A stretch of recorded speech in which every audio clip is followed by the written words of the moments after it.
దీన్ని ఏమంటారు అంటే డైనమిక్ ఫ్రిక్షన్ అని అంటారు.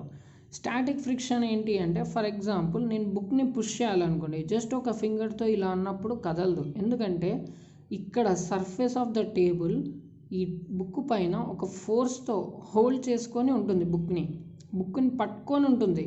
అంటే ఈ సర్ఫేస్ బుక్ సర్ఫేస్ని హోల్డ్ చేసుకొని ఉంటుంది. దాన్నే స్టాటిక్ ఫ్రిక్షన్ అని అంటారు. దానికన్నా ఎక్కువ అప్లై చేశాను అనుకోండి, అప్పుడు ఫ్రిక్షన్ వర్క్ అవుతూ ఒక పొజిషన్ దగ్గర బుక్ వచ్చేసి ఆగిపోతుంది. అప్పుడు ఆ బుక్ పైన వర్క్ అయ్యే friction dynamic friction. Next uses of friction. మనం వాక్ చేస్తున్నాము అంటే దానికి కారణం ఫ్రిక్షనే. అంటే అర్త్కి మన ఫుట్కి మధ్య ఉన్న సర్ఫేసెస్ మధ్య ఫ్రిక్షనే మనం నడవడానికి కారణం. తర్వాత బ్రేక్స్, హోల్డింగ్ నట్స్, మనం నట్స్ని హోల్డ్ చేసుకుంటున్నాము అంటే, బ్రేక్స్ పట్టుకుంటున్నాయంటే due to the friction. And also ball bearings are used to reduce rotational friction between two rotational surfaces. అంటే ఈ బాల్ బేరింగ్స్ ఎలా ఉంటాయి అంటే, ఇది చిన్న సర్కిల్స్, చిన్న బాల్స్ ఇవి ఎక్కడ పెడతారు అంటే, రెండు సర్ఫేసెస్ రొటేషన్లో ఉన్నప్పుడు, రెండు సర్క్యులర్ ఆబ్జెక్ట్స్ రొటేషన్లో ఉన్నప్పుడు వాటి మధ్య ఉన్న రొటేషనల్ సర్ఫేసెస్ మధ్య ఫ్రిక్షన్ తగ్గించడానికి బాల్ బేరింగ్స్ పెట్టినప్పుడు ఈ రెండు సర్ఫేసెస్ ఈజీగా మూవ్ అవుతాయి. ఎందుకు అంటే ఈ బాల్ బేరింగ్స్ పెట్టడం వల్ల వాటి మధ్య ఉన్న ఫ్రిక్షన్ అనేది తగ్గిపోతుంది. నెక్స్ట్ టైర్కి థ్రెడ్డింగ్ చేసి ఉంటారు. మీరు టైర్స్ని చూస్తే స్మూత్గా ఉండవు, మన టైర్స్ థ్రెడ్డింగ్ చేసి ఉంటాయి. ఎందుకు అంటే రోడ్ పైన మనం స్మూత్గా ఉన్న టైర్స్ని నడిపామనుకోండి, స్లిప్ అయిపోయే ఛాన్సెస్ ఉంటాయి. అందుకే టైర్స్ని థ్రెడ్డింగ్ చేసి ఉంటారు. సో రోడ్ గ్రిప్ అనేది బాగా దొరుకుతుంది due to the friction.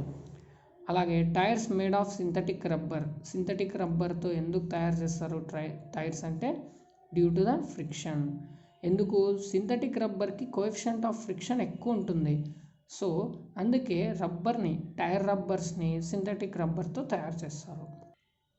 Next laws of limiting friction. It depends on nature of surfaces in contact.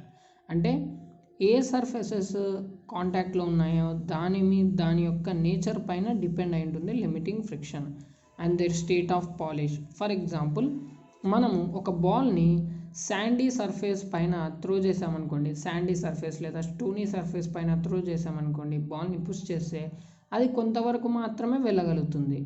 ఎందుకంటే అక్కడ ఫ్రిక్షన్ ఎక్కువగా ఉండడం వల్ల ఎక్కువ దూరం వెళ్ళలేకపోతుంది. ఇలా పుష్ చేసినప్పుడు అది ఫ్రిక్షన్ ఎక్కువ ఉండడం వల్ల ఎక్కువ దూరం వెళ్ళలేదు. అదే మనం పాలిష్ సర్ఫేస్ పైన పుష్ చేసామనుకోండి, బాల్ స్మూత్గా ఉంటుంది, ఆ సర్ఫేస్ స్మూత్గా ఉంటుంది. సో బాల్ చాలా డిస్టెన్స్ ట్రావెల్ చేస్తుంది.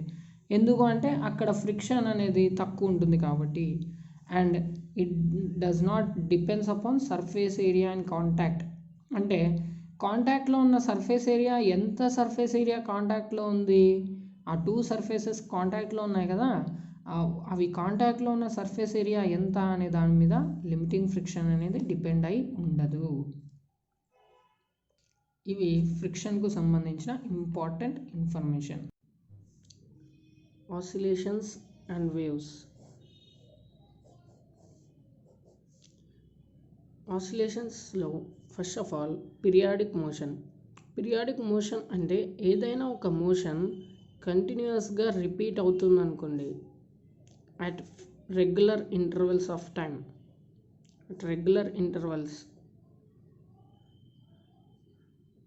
టైం. అంటే కరెక్ట్గా, ఫర్ ఎగ్జాంపుల్ మనకు సీజన్స్ ఎలా వస్తుంటాయి, అట్ రెగ్యులర్ ఇంటర్వెల్స్ సీజన్స్ వస్తూ ఉంటాయి కదా, అలాగా మోషన్ రిపీట్ అవుతూ ఉందనుకోండి, అదే మోషన్ రిపీట్ అవుతూ వస్తూ ఉంటుంది at regular intervals of time. Okay, దాన్నే పీరియాడిక్ మోషన్ అని అంటారు. ఎగ్జాంపుల్స్ వచ్చేసి motion of arms of a clock. అంటే మనకు క్లాక్లో ఉండే hands, for example hour hand 2 o'clock దగ్గర వచ్చింది అనుకోండి, మరి అది రొటేట్ అయ్యి వితిన్ 2 o'clockకి మరీ వస్తుంది. ఇలా కంటిన్యూస్గా రిపీట్ అవుతూ వస్తుంది కదా, దాని మోషన్ 2 దగ్గర వచ్చింది మరి 2 దగ్గర రాకుండా పోదు కదా. Means here the periodic motion of hours hand is repeating again. ఈరోజు 2 o'clock అయిందంటే సేమ్ నెక్స్ట్ రేపు కూడా 2 o'clock అవుతుంది, నెక్స్ట్ డే కూడా 2 o'clock అవుతుంది. డైలీ ఇలాగా కొన్ని హవర్స్ తర్వాత, ఫిక్స్డ్ హవర్స్ తర్వాత, ఫర్ ఎగ్జాంపుల్ 12 hours తర్వాత 2 o'clock అవుతుంది అనుకోండి, నెక్స్ట్ డే కూడా 12 hours తర్వాత 2 o'clock అవుతుంది, 15 hours తర్వాత అవ్వదు. అలాగా రెగ్యులర్ ఇంటర్వల్స్ ఆఫ్ టైంకి మోషన్ అనేది రిపీట్ అవుతూ ఉంటే దాన్నే పీరియాడిక్ మోషన్ అంటారు. And also orbital motion of earth around the sun, ఇది కూడా ఒక ఎగ్జాంపుల్ చెప్పుకోవచ్చు పీరియాడిక్ మోషన్కి. అంటే సన్ చుట్టూ ఎర్త్ తిరుగుతూ ఉంటుంది కదా,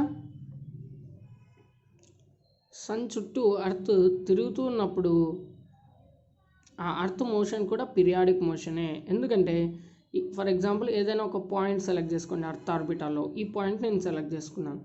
ఈ పాయింట్ నుంచి ఎర్త్ మూవ్ అయినప్పుడు మరీ అదే పాయింట్కే ఎర్త్ వస్తుంది, మరీ అదే పాయింట్ నుంచి మూవ్ అవుతూ మరీ అదే పాయింట్ని రీచ్ అవుతుంది at regular interval of time. అంటే ఈ పాయింట్ నుంచి వెళ్ళి అదే పాయింట్కి రావడానికి ఎంత టైం పట్టిందో ప్రతిసారి అదే పాయింట్కి రావడానికి అంతే టైం పడుతుంది. That is called periodic motion. Next motion of simple pendulum. Simple pendulum motion కూడా పీరియాడిక్ మోషన్కి ఒక ఎగ్జాంపుల్ చెప్పుకోవచ్చు. అంటే ఏదైనా ఒక మోషన్ కంటిన్యూస్గా రిపీట్ అవుతూ ఉంది, ఆ రిపీట్ అవుతున్న మోషన్ రెగ్యులర్ ఇంటర్వెల్స్ ఆఫ్ టైంలో రిపీట్ అవుతుంది. అంటే 1 సెకండ్కి మరీ అదే మోషన్ జరిగింది, మరి నెక్స్ట్ 1 సెకండ్కి మరీ అదే మోషన్ జరిగింది. అంటే ఇక్కడ 1 second టైం ఇంటర్వెల్ తీసుకొని మోషన్ అనేది రిపీట్ అవుతూ ఉందనుకోండి, దాన్నే పీరియాడిక్ మోషన్ అని అంటాం. ఓకే, నెక్స్ట్ మోషన్ వచ్చేసి oscillatory motion. Oscillatory motion is a periodic motion and here the motion is to and fro or back and forth. అంటే ముందుకు వెనకల, పైన కింద, లెఫ్ట్ రైట్ ఇలా కంటిన్యూగా పీరియాడిక్ మోషన్ జరుగుతుందనుకో దాన్ని ఆసిలేటరీ మోషన్ అని అంటాము. మీన్స్ పీరియాడిక్ మోషన్ అంటే కంటిన్యూగా జరుగుతూ ఉండాలి at regular intervals of time. ఆ మోషన్ బ్యాక్ అండ్ ఫోర్త్ కానీ, టు అండ్ ఫ్రో కానీ, రైట్ అండ్ లెఫ్ట్ కానీ జరుగుతుంది అనుకోండి, దాన్నే ఆసిలేటరీ మోషన్ అని అంటాము. ఎగ్జాంపుల్స్ వచ్చేసి motion of simple pendulum. Simple pendulum motion ఎలా ఉంటుంది అంటే, సింపుల్ పెండులం ఇలా ఉంటుంది. ఒక ఫిక్స్డ్ రిజిడ్ సపోర్ట్ ఉంటుంది, దానికి ఒక థ్రెడ్ అటాచ్ చేస్తారు, at another end of the thread Bob attach చేస్తారు. ఒక చిన్న బాల్ లాగా ఉంటుంది, ఐరన్ బాల్ లాగా, మెటాలిక్ బాల్ అది. ఓకే, దీన్నే సింపుల్ పెండులం అంటాం. దీని మోషన్ ఎలా ఉంటుంది అంటే ఇలా ముందుకెళ్తుంది, మరి వెనక్కి వస్తుంది, ముందుకెళ్తుంది, వెనక్కి వస్తుంది. ఇలా కంటిన్యూగా టు అండ్ ఫ్రో మోషన్ ఉంటే అది కూడా రిపీట్ అవుతూ ఉంటుంది at regular intervals of time. Okay, so that's why దీన్ని ఏమంటారు అంటే ఆసిలేటరీ మోషన్ అంటారు. టు అండ్ ఫ్రో మోషన్ ఇక్కడ జరుగుతుంది and also at equal intervals of time ఆ మోషన్ అనేది రిపీట్ అవుతూ ఉంటుంది. సో దాన్ని ఏమంటారు అంటే oscillatory motion. Motion of a simple pendulum, motion of a loaded spring. Loaded spring కూడా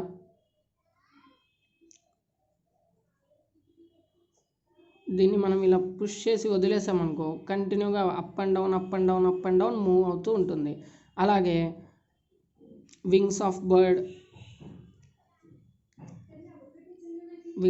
బర్డ్ మోషన్ కూడా ఆసిలేటరీ మోషనే. వింగ్స్ని పైనకి కిందకి కదిలిస్తాయి కదా birds, so wings of bird also oscillatory motion. మనకు ఆసిలేటరీ మోషన్లో జరిగే ఆసిలేషన్స్ 2 types ఉంటాయి. ఒకటి డాంప్డ్ ఆసిలేషన్స్, మరొకటి forced oscillations. Damped oscillations, forced oscillations. Damped oscillations అని దేన్ని అంటాము అంటే ఏదైనా ఒక బాడీ ఆసిలేట్ అవుతూ ఉంది విత్ ఇట్స్ న్యాచురల్ ఫ్రీక్వెన్సీ. అంటే ఏ ఎక్స్టర్నల్ ఫోర్స్ దాని మీద పని చేయకుండా జస్ట్ తన న్యాచురల్ ఫ్రీక్వెన్సీతోనే ఆసిలేట్ అవుతూ ఉంటే ఆ ఆసిలేషన్స్ని డాంప్డ్ ఆసిలేషన్స్ అంటాము.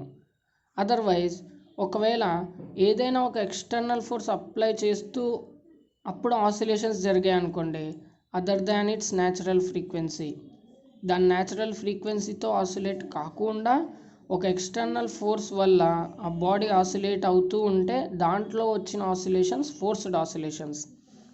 ఒకవేళ అలా కాకుండా న్యాచురల్ ఫ్రీక్వెన్సీతో ఆసిలేట్ అవుతూ ఉంది, దాని మీద ఎలాంటి ఎక్స్టర్నల్ ఫోర్స్ అప్లై కావట్లేదు, బట్ అది ఆసిలేట్ అవుతుంది దాని న్యాచురల్ ఫ్రీక్వెన్సీతో, then those oscillations are damped oscillations. Next మనకు మోషన్స్లో ఉండే మరొక important motion simple harmonic motion. ఈ సింపుల్ హార్మోనిక్ మోషన్స్ ఎలా గుర్తుపట్టాలి అంటే మీన్స్ ఎలా అర్థం చేసుకోవాలి ఈ మోషన్ సింపుల్ హార్మోనిక్ మోషన్ అంటే, first of all simple harmonic motion is a oscillatory motion. Simple harmonic motion is a oscillatory motion. దాంట్లో యాంప్లిట్యూడ్ అనేది కాన్స్టాంట్గా ఉంటుంది. యాంప్లిట్యూడ్ ఇన్ ఆసిలేటరీ మోషన్ కాన్స్టాంట్గా ఉంటుంది. అది ఏ మోషన్లో? సింపుల్ హార్మోనిక్ మోషన్లో. అండ్ ఇక్కడ ఉన్న దాని ఫ్రీక్వెన్సీ సింగిల్గా ఉంటుంది. మీన్స్ సింగిల్ ఫ్రీక్వెన్సీతో అది ఆసిలేట్ అవుతూ ఉంటుంది అండర్ ఏ రీస్టోరింగ్ ఫోర్స్. ఆ రీస్టోరింగ్ ఫోర్స్ యొక్క మ్యాగ్నిట్యూడ్ ఎలా ఉంటుంది అంటే it is proportional to the displacement through the main position. అంటే సింపుల్ హార్మోనిక్ మోషన్ ఒక మెయిన్ పొజిషన్తో మూవ్ అవుతూ ఉంటుంది.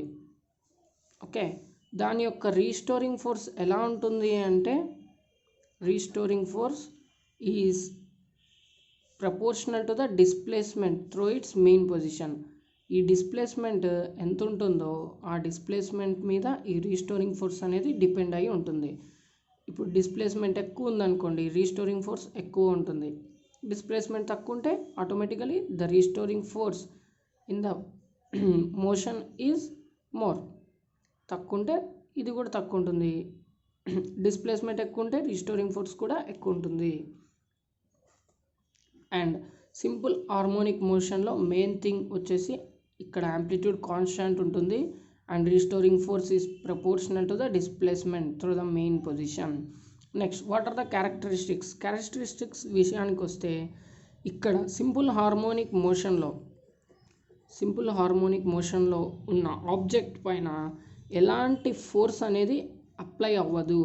ఒక ఆబ్జెక్ట్ సింపుల్ హార్మోనిక్ మోషన్లో ఉంది అంటే దాని మీద ఎలాంటి ఎక్స్టర్నల్ ఫోర్స్ ఉండదు. అండ్ ఆల్సో దాంట్లో యాక్సిలరేషన్ 0 ఉంటుంది, పొటెన్షియల్ ఎనర్జీ కూడా 0 ఉంటుంది. Potential energy and acceleration force కూడా ఎలాంటి ఫోర్స్ అప్లై అవ్వదు. సో దాంట్లో యాక్సిలరేషన్ అంటే ఏమీ డెవలప్ అవ్వదు, 0 ఉంటుంది. పొటెన్షియల్ ఎనర్జీ కూడా 0 ఉంటుంది. బట్ సింపుల్ హార్మోనిక్ మోషన్లో ఉన్న ఆబ్జెక్ట్కి కైనెటిక్ ఎనర్జీ మ్యాక్సిమం ఉంటుంది. అండ్ ఆల్సో అది మూవ్ అవుతూ ఉన్నప్పుడు దాని వెలాసిటీ కూడా మ్యాక్సిమం ఉంటుంది. సింపుల్ హార్మోనిక్ మోషన్లో ఉన్న ఒక ఆబ్జెక్ట్ యొక్క kinetic energy, it has maximum kinetic energy and it has maximum velocity. అలా సింపుల్ హార్మోనిక్ మోషన్లో ఉన్న ఒక పార్టికల్ ఎక్స్ట్రీమ్ ఎండ్కి రీచ్ అయినప్పుడు, ఫర్ ఎగ్జాంపుల్ ఒక సింపుల్ పెండులం సింపుల్ హార్మోనిక్ మోషన్లో ఉందనుకుందాం, అది ఆ పెండులం ఎక్స్ట్రీమ్ ఎండ్కి రీచ్ అయినప్పుడు అట్ దిస్ పాయింట్ వాటి మీద ఏమేం ఫోర్సెస్ అప్లై అవుతాయో చూద్దాం. ఇక్కడ ఈ పొజిషన్లో at the extreme end acceleration will be maximum. Acceleration maximum ఉంటుంది, రీస్టోరింగ్ ఫోర్స్ మ్యాక్సిమం ఉంటుంది, పొటెన్షియల్ ఎనర్జీ కూడా మ్యాక్సిమం ఉంటుంది. Acceleration, restoring force, potential energy ఈ 3 మ్యాక్సిమం ఉంటాయి. బట్ ఈ పొజిషన్ దగ్గర కైనెటిక్ ఎనర్జీ 0 ఉంటుంది, వెలాసిటీ 0 ఉంటుంది. అట్ ద ఎక్స్ట్రీమ్ ఎండ్ ఇవి 2 0 ఉంటాయి. Acceleration, restoring force, potential energy maximum ఉంటాయి. Next simple pendulum. Simple pendulum అనేది ఒక డివైస్. ఇక్కడ ఒక రిజిడ్ సపోర్ట్కి ఒక ఇన్ఎక్స్టెన్సిబుల్ స్ట్రింగ్ యూస్ చేసి ఒక బాబ్ని అటాచ్ చేసింటాం. Means one end of the string rigid సపోర్ట్కి అటాచ్ చేసి అదర్ ఎండ్ వచ్చేసి ఒక మెటాలిక్ బాల్ అటాచ్ చేసింటాం. దీన్నే మనం బాబ్ అని కూడా అంటాం. బాబ్. ఓకే, ఇదే ఒక సింపుల్ పెండులం. ఈ సింపుల్ పెండులంలో మనకు ఆసిలేషన్స్ డెవలప్ అవుతాయి. దీని ద్వారా మనం యాక్సిలరేషన్ డ్యూ టు గ్రావిటీ కూడా కనుక్కోవచ్చు. ఒక ప్లేస్లో ఉన్న యాక్సిలరేషన్ డ్యూ టు గ్రావిటీ ఎంత అనేది సింపుల్ పెండులం ఎక్స్పెరిమెంట్స్ ద్వారా మనం కనుక్కోవచ్చు. ఈ సింపుల్ పెండులంలో మెయిన్గా మనం తీసుకునే టర్మ్ వచ్చేసి time period of simple pendulum ఎంత అని ఎలా చెప్పచ్చు అంటే, time period of simple pendulum వచ్చేసి ఫస్ట్ ఆఫ్ ఆల్ అది మెయిన్ పొజిషన్లో స్టార్ట్ అవుతుంది. సెంటర్ పొజిషన్ వచ్చేసి అది రెస్ట్లో ఉన్నప్పుడు మెయిన్ పొజిషన్ అంటారు. ఓకే, దాన్ని కొంచెం రైట్ సైడ్ లాగేసి వదిలినప్పుడు అది ఇక్కడ నుంచి ఇక్కడ వెళ్ళి మరీ ఇక్కడ రీచ్ అవుతుంది కదా. ఇలా ఇలా వెళ్ళి ఇలా వచ్చి మరీ మీన్ పొజిషన్కి రావడానికి అది ఎంత టైం తీసుకుంటుందో దాన్నే టైం పీరియడ్ అని అంటారు. Means time taken to complete one oscillation by the simple pendulum. Means ఒక్క ఆసిలేషన్ని కంప్లీట్ చేయడానికి. ఒక్క ఆసిలేషన్ అంటే ఎలాగ తెలుస్తుంది అంటే మీన్ పొజిషన్ నుంచి స్టార్ట్ అయ్యి మరీ మీన్ పొజిషన్కి రీచ్ అవుతుంది అంటే దాన్ని వన్ ఆసిలేషన్ అని అంటాము. So time taken to complete one oscillation, ఒక్క ఆసిలేషన్ కంప్లీట్ చేయడానికి ఆ పెండులం ఎంత టైం తీసుకుంటుంది, అదే ఆ పెండులం యొక్క time period. Okay, time taken to complete one oscillation of a pendulum is called time period of the pendulum. దాని formula వచ్చేసి 2π × √L/g. L అంటే length of the inextensible string and g అంటే acceleration due to gravity. దీని ద్వారా మనం time పీరియడ్ని calculate చేయొచ్చు. One oscillation అంటే మెయిన్ పొజిషన్ నుంచి ట్రావెల్ చేస్తూ మరీ మెయిన్ పొజిషన్ని రీచ్ అవుతాయి, దాన్ని వన్ ఆసిలేషన్ అంటారు. ఇలా ఈ వన్ ఆసిలేషన్ని కంప్లీట్ చేయడానికి ఎంత టైం తీసుకుంటుందో ఆ పెండులం, దాన్నే time period of that pendulum అని అంటారు. Next time period of pendulum of infinite length అంటే ఇక్కడ ఇన్ఎక్స్టెన్సిబుల్ స్ట్రింగ్ తీసుకుంటాం కదా, దాని యొక్క లెంత్ ఇన్ఫైనైట్ లెంత్ ఉంటే సో అలాంటి పెండులం యొక్క టైం పీరియడ్ ఎంత ఉండొచ్చు, it's a fixed value 84.6 minutes ఉంటుంది దాని యొక్క time period of infinite length of pendulum 84.6 minutes. అదే సెకండ్స్ పెండులం అయితే 2 seconds. అలాంటి సెకండ్స్ పెండులంలో లెంత్ ఆఫ్ ద స్ట్రింగ్ వచ్చేసి 100 centimeters ఉంటుంది మన అర్త్ పైన. Seconds pendulum time period 2 seconds. అలాంటి సెకండ్స్ పెండులంకి లెంత్ ఆఫ్ ద స్ట్రింగ్ ఎంత ఉంటుంది అంటే 100 centimeters. And acceleration due to gravity decreases with altitude. Altitude అంటే height. Acceleration due to gravity ఏమవుతుంది అంటే హైట్ పెరుగుతూ పోతుంటే ఇది తగ్గుతూ వస్తుంది. సో ఆటోమేటికల్గా టైం పీరియడ్ ఆఫ్ పెండులం ఏమవుతుంది, ఇంక్రీజ్ అవుతుంది. యాక్సిలరేషన్ డ్యూ టు గ్రావిటీ పెరిగిందనుకోండి, ఆల్టిట్యూడ్ పెరిగిందనుకోండి, హైట్ పెరిగిందనుకోండి, ఆటోమేటిక్గా యాక్సిలరేషన్ డ్యూ టు గ్రావిటీ ఏమవుతుందంటే తగ్గుతుంది. తగ్గడం వల్ల time period of the pendulum ఏమవుతుంది అంటే ఇంక్రీజ్ అవుతుంది దాని time period. So clock becomes slow. Clock ఏమైపోతుంది అంటే పెండులం క్లాక్ స్లో అయిపోతుంది. ఓకే, మీన్స్ ఒకదానిపైన ఒకటి ఎలా ఎఫెక్ట్ చూపిస్తాయి అనేది ఇక్కడ నేర్చుకుంటాం మనం. మీన్స్ ఆల్టిట్యూడ్ తగ్గిందనుకో యాక్సిలరేషన్ డ్యూ టు గ్రావిటీ పెరుగుతుంది, ఆటోమేటిక్గా టైం పీరియడ్ ఆఫ్ పెండులం తగ్గుతుంది, క్లాక్ ఫాస్ట్గా వెళ్తుంది. ఇలా 2 conditions వైస్ వర్సా. ఓకే, అందుకే ఇక్కడ వేసాను చూడండి, ఇన్వర్స్లీ రిలేషన్. ఆల్టిట్యూడ్ తగ్గిందనుకోండి ఇది పెరుగుతుంది, ఇది పెరిగిందంటే టైం పీరియడ్ కూడా తగ్గుతుంది. ఓకే, లైక్ దిస్ ఒకదానికొకటి రిలేషన్ ఉంటుంది. దీంట్లో ఎలాంటి క్వశ్చన్స్ అడిగినా మీరు ఇదింత గుర్తుపెట్టుకుంటే కండిషన్స్ ఈజీగా ఆ క్వశ్చన్స్కి ఆన్సర్స్ చేయగలరు. Next, if the metallic wire used to suspend the pendulum, పెండులంని సస్పెండ్ చేయడానికి యూజ్ చేసిన స్ట్రింగ్ ఉంది కదా, అది ఒక మెటాలిక్ వైర్ అయితే then the length of pendulum increases with increase in temperature. అప్పుడు అది ఒక మెటాలిక్ వైర్ అయినప్పుడు దాని టెంపరేచర్ పెంచితే ఆటోమేటిక్గా పెండులం లెంత్ కూడా పెరుగుతుంది. ఇది ఒక కండిషన్ అనుకోవచ్చు, దీన్ని గుర్తుపెట్టుకోండి. ఎప్పుడు అంటే if the string inextensible string వచ్చేసి మెటాలిక్ వైర్ అయినప్పుడు. ఓకే, నెక్స్ట్ ఆసిలేషన్స్ వచ్చేసి resonant oscillations. Damped oscillations, forced oscillations చూసారు కదా. డాంప్డ్ ఆసిలేషన్స్ అంటే ఏం చెప్పాను, న్యాచురల్ ఫ్రీక్వెన్సీతో ఎలాంటి ఎక్స్టర్నల్ ఫోర్స్ అప్లై కాకుండా ఆసిలేషన్స్ జరుగుతూ ఉంటే ఆ బాడీలో ఉన్న ఆసిలేషన్స్ డాంప్డ్ అని. ఒకవేళ ఎక్స్టర్నల్ ఫోర్స్ అప్లై అవుతూ ద న్యాచురల్ ఫ్రీక్వెన్సీ కాకుండా వేరే ఫ్రీక్వెన్సీతో ఆసిలేట్ అవుతూ ఉంటే దాన్ని ఫోర్స్డ్ ఆసిలేషన్స్ అన్నాను. మరి ఇక్కడ రిజొనెంట్ ఆసిలేషన్స్ అని వచ్చాయి. బాడీ ఆసిలేట్ అవుతూ ఉన్నప్పుడు with its own natural frequency by the external force. అంటే ఎక్స్టర్నల్ ఫోర్స్ అప్లై చేయడం వల్ల అది తన న్యాచురల్ ఫ్రీక్వెన్సీతోనే మూవ్ అవుతుంది అనుకోండి, అదర్ ఫ్రీక్వెన్సీ కాకుండా. యాక్చువల్గా ఎక్స్టర్నల్ ఫోర్స్ అప్లై చేసినప్పుడు ఫ్రీక్వెన్సీ వచ్చి ఆసిలేట్ అవుతే దాన్ని forced harmonic motions, forced oscillations అన్నాం. అలా కాకుండా ఎక్స్టర్నల్ ఫోర్స్ అప్లై చేసినప్పుడు సేమ్ అది ఎంత న్యాచురల్ ఫ్రీక్వెన్సీ ఉంటుందో అంతే న్యాచురల్ ఫ్రీక్వెన్సీతో అదే ఫ్రీక్వెన్సీతో ఆసిలేట్ అవుతూ ఉంటే దాన్నే రెజొనెంట్ ఆసిలేషన్స్ అని అంటాము. అప్పుడు అది ఫోర్స్డ్ ఆసిలేషన్స్ కాదు, రెజొనెంట్ ఆసిలేషన్స్ అవుతుంది. ఇక్కడ applied force is equal to the natural frequency of the body. అంటే ఎంత ఫోర్స్ ఎక్స్టర్నల్గా అప్లై చేస్తున్నాము అంటే అది న్యాచురల్ ఫ్రీక్వెన్సీ ఆ బాడీకి ఎంత ఉంటుందో అంతే ఎక్స్టర్నల్ ఫోర్స్ అప్లై చేస్తూ ఉంటాం. అప్పుడు ప్రొడ్యూస్ అయ్యే ఆసిలేషన్సే రెజొనెంట్ ఆసిలేషన్స్. ఇవి మెయిన్గా ఆసిలేషన్స్కు సంబంధించిన ఇంపార్టెంట్ విషయాలు. మ్యాక్సిమం బిట్స్ మీకు ఈ కాన్సెప్ట్లోనే, అంటే దీన్ని దాటి రాదు ఆసిలేషన్స్లో. ఫ్రెండ్స్, నా వీడియో మీకు నచ్చినట్లయితే లైక్ చేయండి, షేర్ చేయండి, అలాగే సబ్స్క్రైబ్ చేయండి. ఏదైనా టాపిక్కు సంబంధించి ఎక్స్ప్లెనేషన్ మీకు డీప్గా కావాలి అన్నా, అలాగే ఎగ్జామ్ సిలబస్లోని ఏదైనా టాపిక్కు సంబంధించి ఎక్స్ప్లెనేషన్ కావాలన్నా కింద కమెంట్ బాక్స్లో మెన్షన్ చేయండి. Okay friends, thank you.